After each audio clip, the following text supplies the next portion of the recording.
the Minnesota Timberwolves select Kevin Garnett from Farragut Academy in Chicago.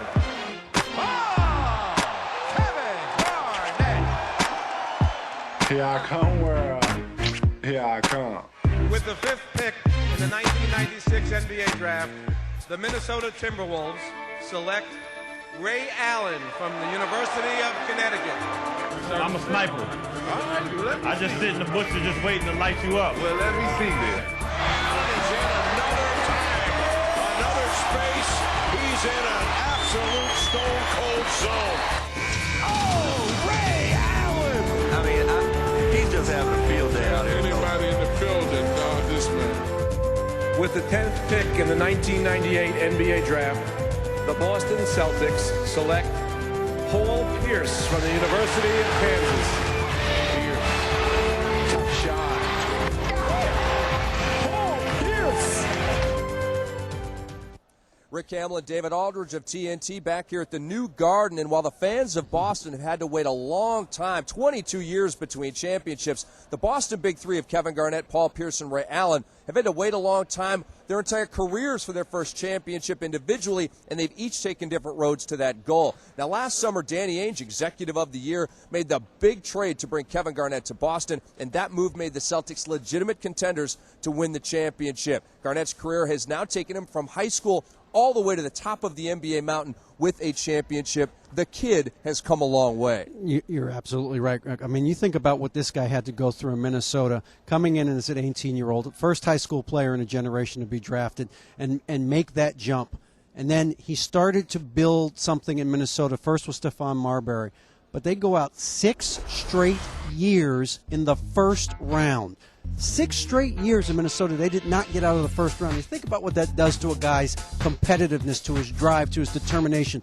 But Kevin Garnett never complained. He never demanded for a trade. Year after year, he showed up in Minnesota, and he played great basketball for the Timberwolves. And then finally this summer, the Timberwolves got him a chance not only to be traded, but to be traded to a team that had a real chance to win a championship. This is as stand-up a guy as I've ever seen in this league in terms of always showing up ready to play. You talk about what he did this season for this team. He never took a playoff. Defensively, he was the leader of this team, and he showed that from minute one. All the players will tell you the same thing.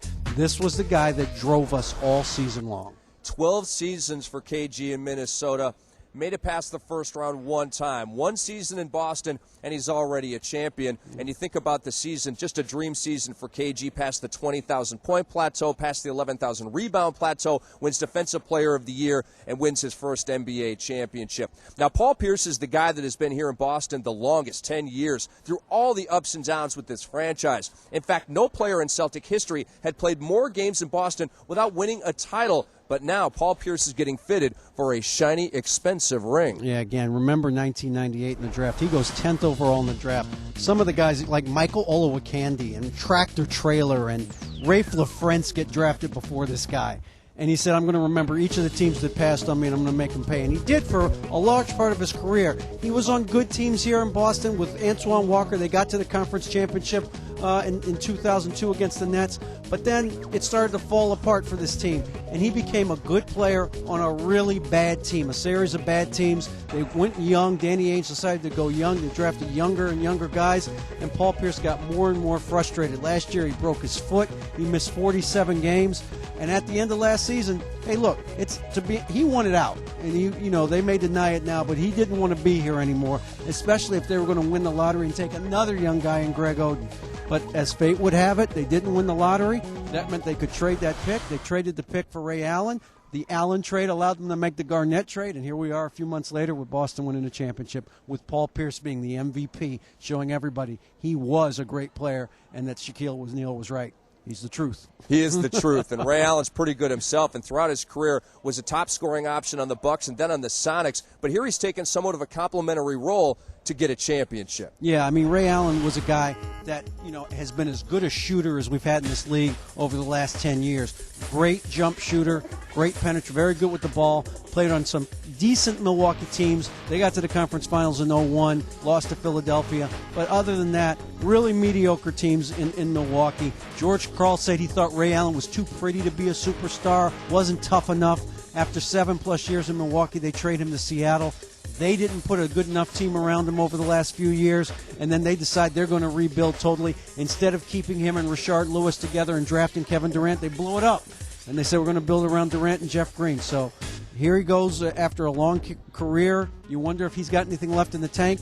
He comes to Boston. As you said, complimentary guy. He was a third option many times this season. But again, in the finals, he played terrific. He had a terrible series against Atlanta in the first round, but in the finals he competed against Kobe Bryant as he has his entire career, did very well against him, and here in the final game, clinching dagger three-pointers in the second half.